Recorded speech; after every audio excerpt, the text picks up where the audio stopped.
यार दोस्तों, आज की जो क्लास है वो डीएलएड सेकेंड ईयर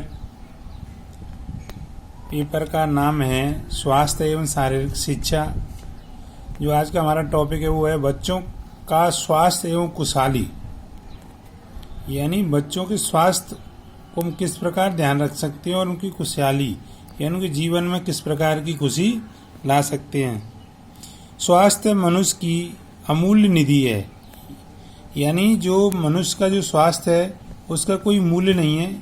यह उसकी समस्त क्रियाओं को प्रभावित करता है तथा उसके भाग्य का निर्धारण करता है। यानी जो मनुष्य का शरीर है उसको किसी समस्त क्रियाओं यानी किसी भी कार्य करने को लिए प्रभावित करता है और इसके कार्य करने की निर्धारित कला है। यह एक ठोस आधारशिला है जिस पर उसकी पूर्ण प्रसन्नता निर्भर करती है। यानी अगर मनुष्य का जब शरीर सही रहेगा तो उसकी प्रसन्नता तो ऑटोमेटिक ही रहती है। यानी अगर हमारा शरीर सही है तो हम किसी भी कार्य को कर सकते हैं।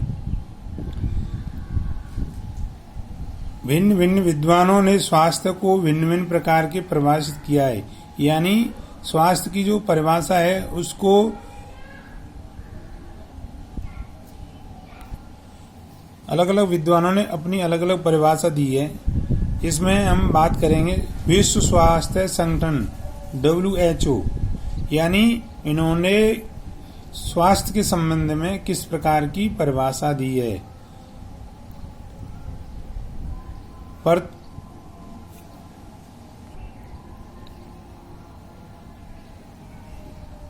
विश्व स्वास्थ्य संगठन ने वर्तमान में स्वास्थ्य की परिभाषा को व्यापक बनाकर कहा है कि स्वास्थ्य शारीरिक, मानसिक और सामाजिक तौर पर पूरी तरह से स्वस्थ होने की अवस्था है।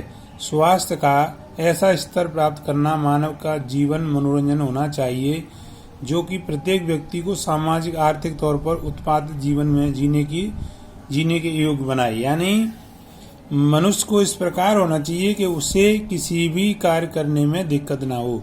उसका जो स्वास्थ्य है वो शारीरिक, मानसिक, सामाजिक तौर पर पूरी तरह से स्वस्थ हो।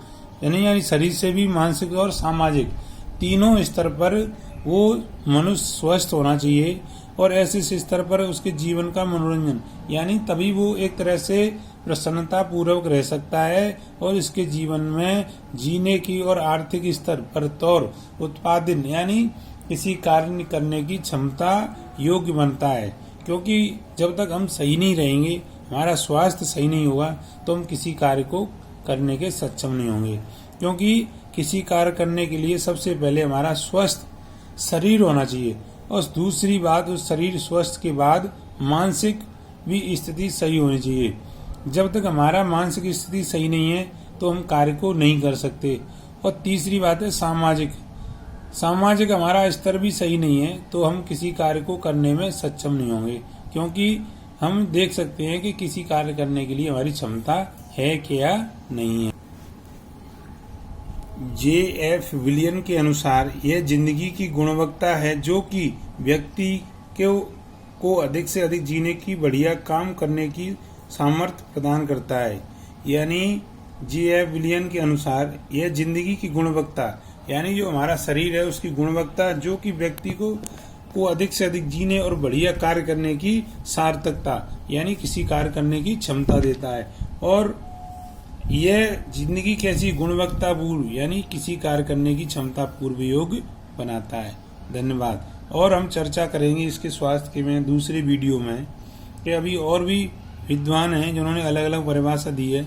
आज तो अभी हमने विश्व स्वास्थ्य संगठन ने जो परिभाषा दी उसकी बात करी है। आगे बात करेंगे हम, और भी विद्वान हैं। धन्यवाद।